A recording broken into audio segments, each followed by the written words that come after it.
NCLEX-RN Practice Exam number 16. Question 1. The primary reason for rapid continuous rewarming of the area affected by frostbite is to A. Lessen the amount of cellular damage. B. Prevent the formation of blisters. C. Promote movement. D. Prevent pain and discomfort.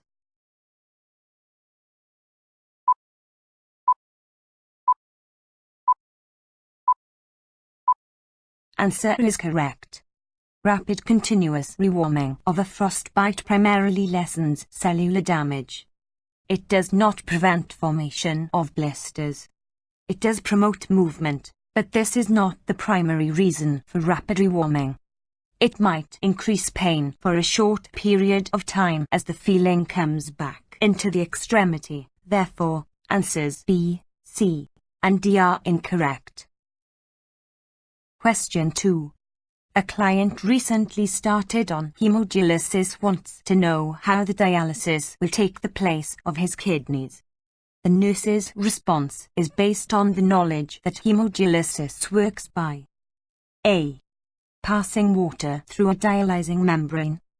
B. Eliminating plasma proteins from the blood. C. Lowering the pH by removing non-volatile acids. D. Filtering waste through a dialyzing membrane.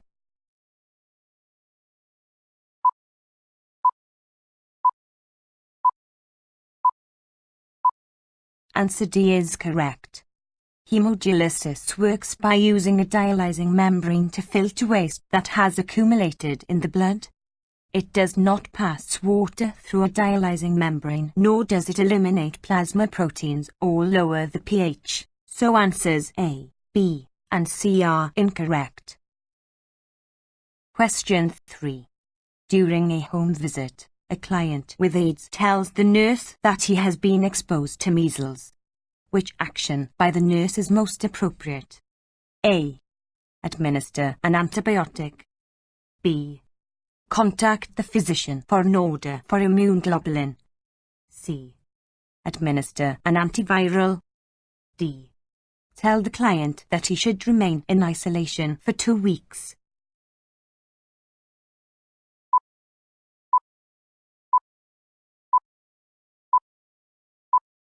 Answer B is correct. The client who is immune suppressed and is exposed to measles should be treated with medications to boost his immunity to the virus. An antibiotic or antiviral will not protect the client, and it is too late to place the client in isolation. So answers A, C, and D are incorrect. Question 4. A client hospitalized with MRSA methicillin-resistant Staph aureus is placed on contact precautions. Which statement is true regarding precautions for infections spread by contact? A.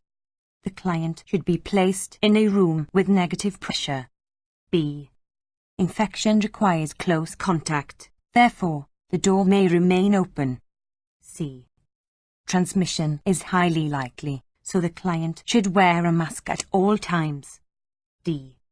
Infection requires skin-to-skin contact and is prevented by hand washing, gloves, and gown.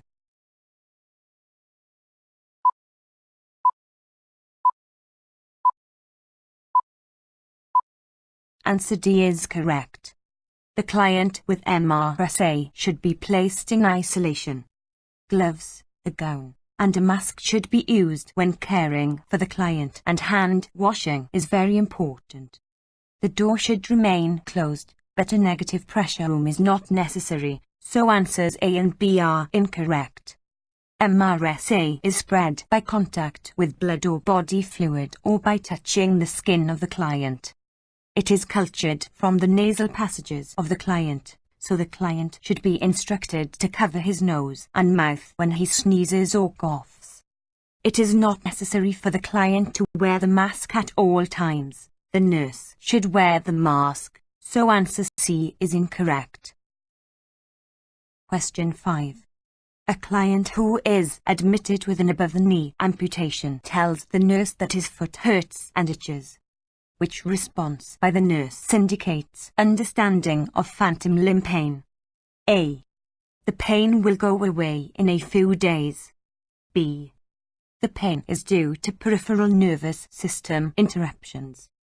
I will get you some pain medication. C.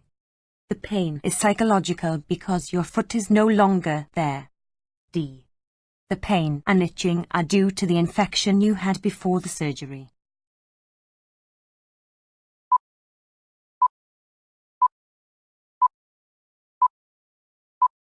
Answer B is correct.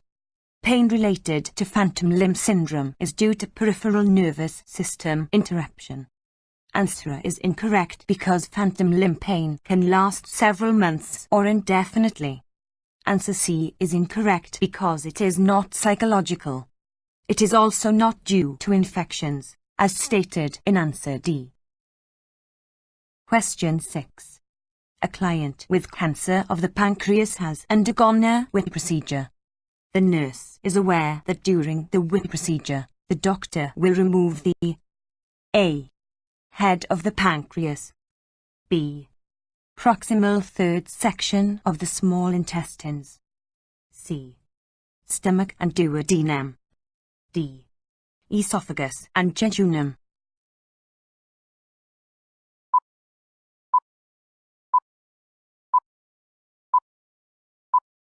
Answer is correct. During a WIP procedure, the head of the pancreas, which is a part of the stomach, the jejunum, and a portion of the stomach are removed and reanastomosed. Answer B is incorrect because the proximal third of the small intestine is not removed. The entire stomach is not removed, as in answer C, and in answer D, the esophagus is not removed. Question 7. The physician has ordered a minimal bacteria diet for a client with neutropenia. The client should be taught to avoid eating A. Fruits. B. Salt. C. Pepper. D. Ketchup.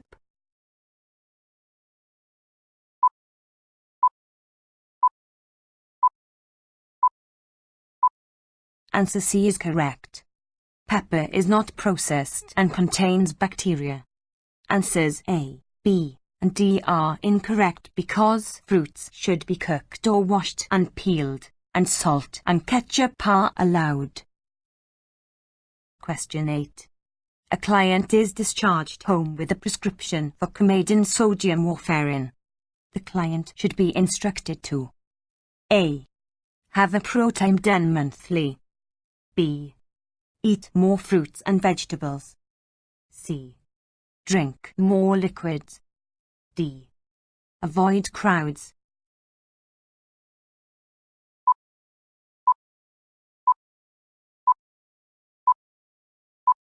Answer is correct. Coumadin is an anticoagulant. One of the tests for bleeding time is a pro-time. This test should be done monthly.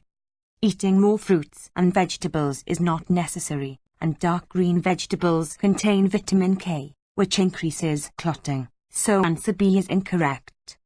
Drinking more liquids and avoiding crowds is not necessary, so answers C and D are incorrect. Question 9. The nurse is assisting the physician with removal of a central venous catheter. To facilitate removal, the nurse should instruct the client to A. Perform the Valsalva maneuver as the catheter is advanced. B. Turn his head to the left side and hyperextend the neck. C. Take slow, deep breaths as the catheter is removed. D. Turn his head to the right while maintaining a sniffing position.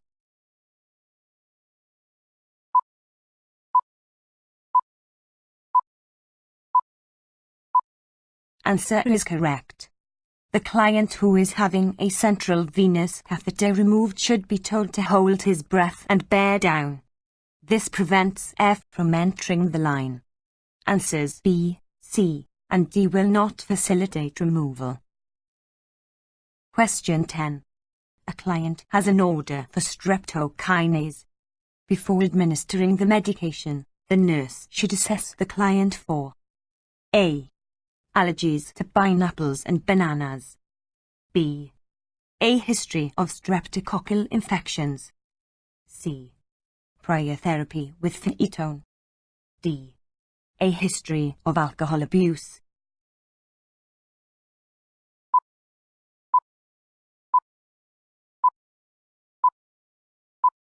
Answer B is correct.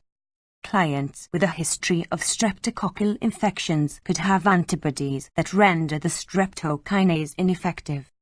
There is no reason to assess the client for allergies to pineapples or bananas. There is no correlation to the use of phenytoin and streptokinase, and a history of alcohol abuse is also not a factor in the order for streptokinase. Therefore, answers A, C, and D are incorrect.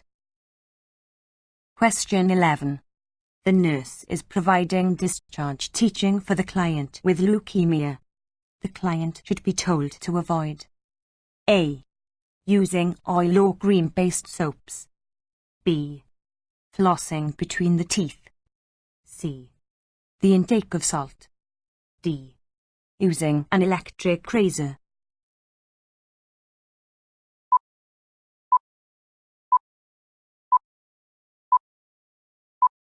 Answer B is correct. The client who is immune suppressed and has bone marrow suppression should be taught not to floss his teeth because platelets are decreased.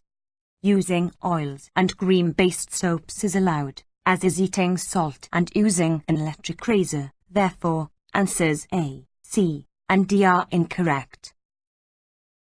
Question 12. The nurse is changing the ties of the client with a tracheotomy. The safest method of changing the tracheotomy ties is to A. Apply the new tie before removing the old one. B. Have a helper present. C. Hold the tracheotomy with the non-dominant hand while removing the old tie. D.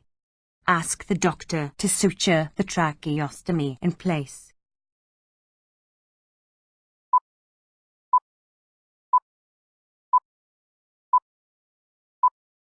Answer is correct.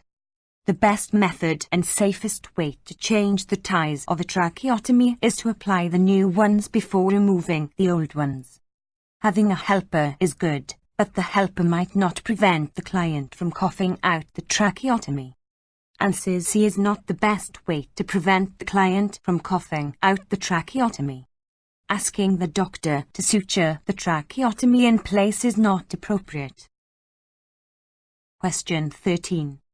The nurse is monitoring a client following a lung resection. The hourly output from the chest tube was 300 milliliters. The nurse should give priority to A. Turning the client to the left side. B. Milking the tube to ensure patency. C. Slowing the intravenous infusion. D. Notifying the physician.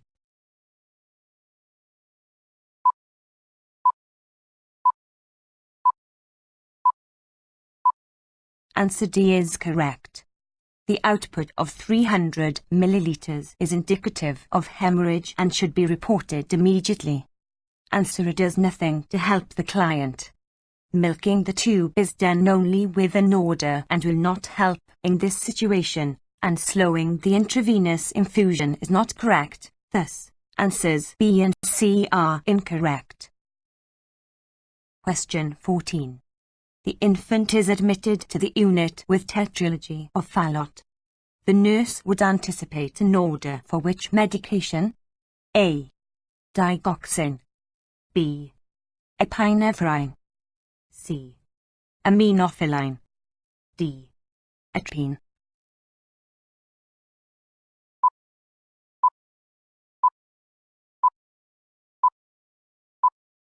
Answer is correct.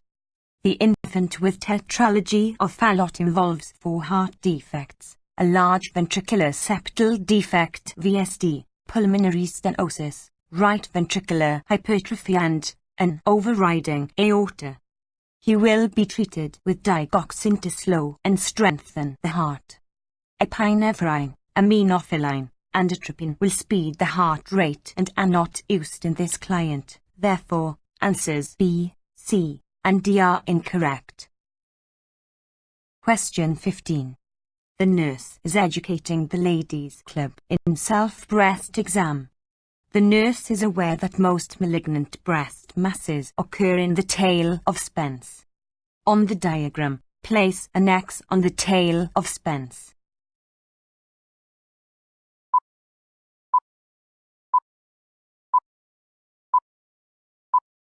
The correct answer is marked by an X in the diagram. The tail of Spence is located in the upper outer quadrant of the breast. Question 16. The toddler is admitted with a cardiac anomaly. The nurse is aware that the infant with a ventricular septal defect will A. Tire easily, B. Grow normally, C. Need more calories, D. Be more susceptible to viral infections.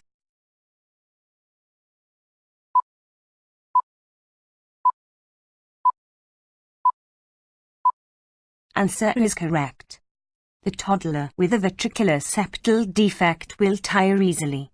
He will not grow normally but will not need more calories. He will be susceptible to bacterial infection, but he will be no more susceptible to viral infections than other children. Therefore, answers B, C, and D are incorrect. Question 17. The nurse is monitoring a client with a history of stillborn infants. The nurse is aware that a non-stress test can be ordered for this client to A. Determine lung maturity, B. Measure the fetal activity, C. Show the effect of contractions on fetal heart rate, D. Measure the well-being of the fetus.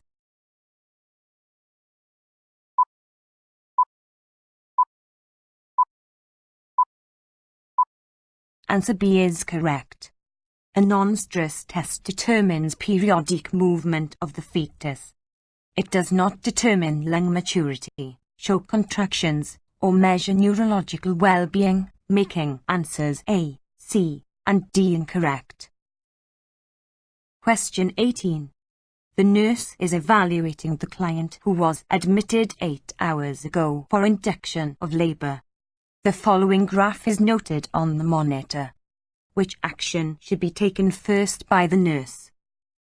A. Instruct the client to push. B. Perform a vaginal exam. C. Turn off the Pitocin infusion. D. Place the client in a semi-Fowler's position.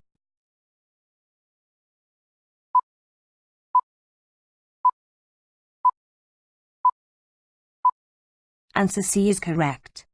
The monitor indicates variable decelerations caused by cord compression. If Pitocin is infusing, the nurse should turn off the Pitocin. Instructing the client to push is incorrect because pushing could increase the decelerations and because the client is 8 centimeters dilated, making answer A incorrect. Performing a vaginal exam should be done after turning off the Pitocin, and placing the client in a semi-Fowler's position is not appropriate for this situation. Therefore, answers B and D are incorrect. Question 19. The nurse notes the following on the ECG monitor. The nurse would evaluate the cardiac arrhythmia as A. Atrial flutter, B. A sinus rhythm, C. Ventricular tachycardia, D. Atrial fibrillation.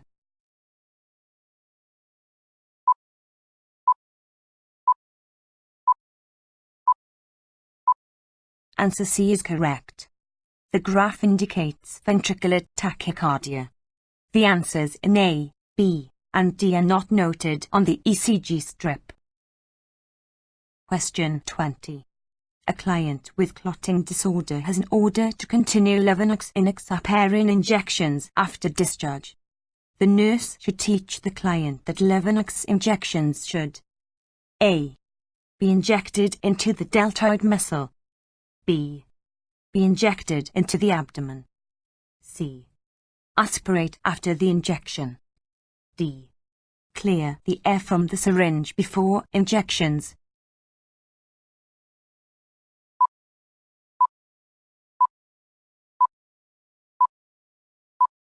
Answer B is correct. Levodox injections should be given in the abdomen, not in the deltoid muscle. The client should not aspirate after the injection or clear the air from the syringe before injection. Therefore, answers A, C, and D are incorrect. Question 21. The nurse has a pre-op order to administer Valium diazepam 10 mg and Phenergan promethazine 25 mg. The correct method of administering these medications is to A. Administer the medications together in one syringe. B. Administer the medication separately. C. Administer the Valium, wait 5 minutes, and then inject the Phenergan. D. Question the order because they cannot be given at the same time.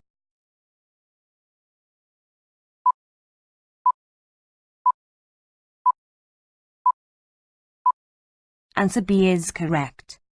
Valium is not given in the same syringe with other medications, so answer A is incorrect. These medications can be given to the same client, so answer D is incorrect. In answer C, it is not necessary to wait to inject the second medication. Valium is an anti-anxiety medication, and Phenergan is used as an antiemetic. Question 22. A client with frequent urinary tract infections asks the nurse how she can prevent the reoccurrence. The nurse should teach the client to A. Douche after intercourse. B. Void every 3 hours. C. Obtain urinalysis monthly. D. Wipe from back to front after voiding.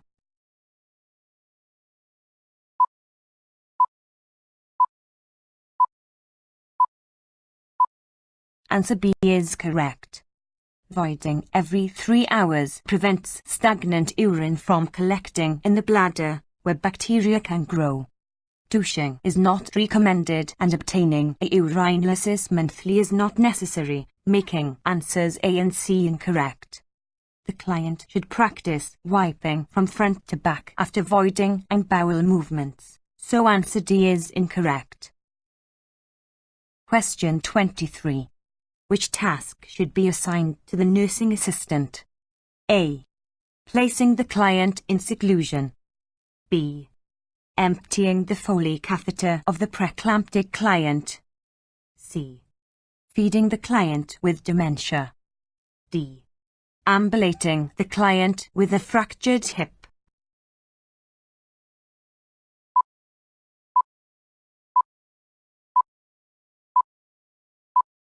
Answer C is correct. Of these clients, the one who should be assigned to the care of the nursing assistant is the client with a dementia. Only an RN or the physician can place the client in seclusion, so answer A is incorrect. The nurse should empty the Foley catheter of the preeclamptic client because the client is unstable, making answer B incorrect. A nurse or physical therapist should ambulate the client with a fractured hip, so answer D is incorrect. Question 24. The client has recently returned from having a thyroidectomy. The nurse should keep which of the following at the bedside? A. A tracheotomy set. B. A padded tongue blade. C. An endotracheal tube. D. An airway.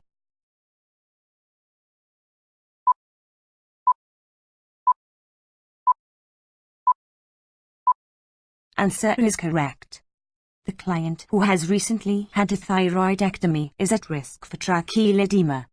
A padded tongue blade is used for seizures and not for the client with tracheal edema, so answer B is incorrect. If the client experiences tracheal edema, the endotracheal tube or airway will not correct the problem, so answers C and D are incorrect. Question 25. The physician has ordered a histoplasmosis test for the elderly client. The nurse is aware that histoplasmosis is transmitted to humans by A. Cats, B. Dogs, C. Turtles, D. Birds.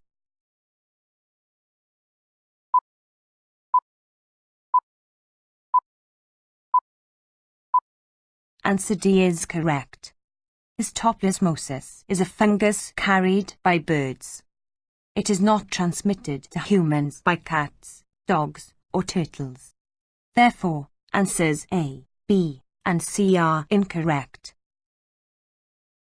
Thanks for watching. Please comment, like and share.